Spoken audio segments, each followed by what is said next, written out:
So this is my response to discussion questions number 5. Okay, so I went to Chico as an undeclared major, but I'm interested in pursuing an ag major, but more specifically animal science. Some things I need to do to complete this course is, of course, take animal science classes, such as animal anatomy. Some policies are to go to class ready and willing to do the work given and not get behind because the work builds off each other. An unwritten rule is that you need to be ready to get your hands dirty and be willing to have hands-on learning. I consider those policies anti-racist because I think anyone can do these classes and have the right, and if you have the right mindset, you're going to be able to succeed. Okay, a career I was thinking about was being a large animal vet. To be able to enter that job market, I will want to work with a vet to see the work that they do on a daily basis and to get a feel for the schedule and the work that large animal vets do. An unwritten policy is to go out and find work to do with someone to get more experience. I still consider these anti-racist because anyone can go out and find work if they are willing to put themselves out there. Possibly it's like a tad racist depending on the employer, since it's depending on them if they want to hire them or not, but I think that also depends on like the area maybe you're in, but I've never experienced any racist things against it like that.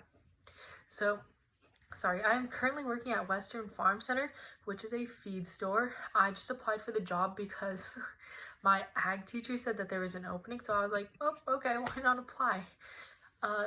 In the end, my friend got the job over me actually, but a few weeks later, her boss asked her to contact him later to see if I'm still interested in working there and having a job. So I ended up just saying yes to the job because it was a good way to pass time during school and also be able to make money while doing that. So a written rule is you have to go there to work at time, follow the rules, and do the work and not slack. An unwritten rule is to listen to the workers who have been working there longer than you because they most likely know a little bit more than you on how things are ran or like some questions that they may have. With those, I think those are anti-racist because anyone can follow the rules and listen to the ones who are more knowledgeable. So I think anyone could do that at any job they have. Outside of school and work, I love to play softball. In order to get into softball, I think you just need to put yourself out there, whether it's like a young age or an old age. At a young age, I put myself out there and I did rec softball in my early elementary ages. But also, if you want to get into softball, if you're older, there's like a slow pitch league you can do, just like around like a community park against other like family members, teams and stuff like that. It's all fun. Like you could just go try out for your high school team if you're like in our age or something like that. Let's see, a written policy is to show up at practices and try your hardest no matter what, even if you don't possibly like it. An unwritten rule is to respect your coaches because they are most likely there and have your best interests in mind to help and improve your skill or teach you a little bit of something. I think that's anti-racist because anyone can go out and play softball or try out for a league. Maybe it can be racist if depending on the coach, but from my experience, I haven't had anything racist or like anything biased about that. Everyone is there for the same reason of wanting and loving playing softball. So the coaches are also volunteers, so they also are there because they like coaching the game and they like the game itself. Sorry. I love watching shows and listening to music, but more specifically country music usually. I watch shows through Netflix or YouTube, and I listen to music on Apple Music and Spotify. For Netflix, a policy is to pay to watch, not including like the 1 month free trial or something like that. But Spotify, YouTube, and Apple Music are free, but you just have to deal with all the ads. So I think that's the main reason why people pay, just to not have the ads. I don't think there's really a benefit of not paying it.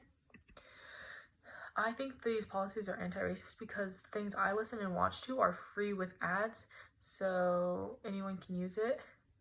Netflix could possibly be racist, but I don't think it's intended to be racist, but maybe if you don't have enough money.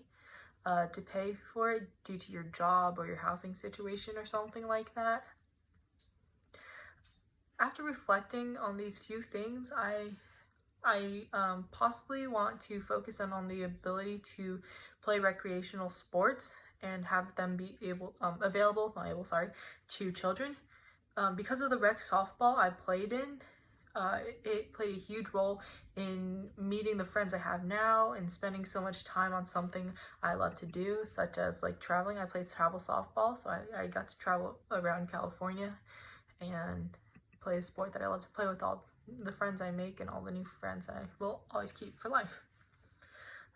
I think there are only so many things you can do to dismantle a racist policy for a rec league, because I don't think there's really much racism about it, to be honest. Maybe I'm wrong, maybe I have a different experience than other people, because the only main thing that kids need to do for the league itself is pay a small fee, which covers like paying for umpires, a jersey, and paying for the site itself that they all play on. Like, other than that, like, the children do have to pay for like the rest of their uniform, like the pants, socks, and shoes, and like equipment. But a good amount of time, a lot of the other girls or coaches have equipment or uniform, like clothes that they can borrow. So I think it's really easily avoidable on like because they have easy access to it through other people. And also sometimes rec leagues are really flexible on what you have to pay for to actually be in the league itself. So so it could be also another thing it could be is possibly racist is the coaching, maybe, depending on the coach himself and like maybe his own views.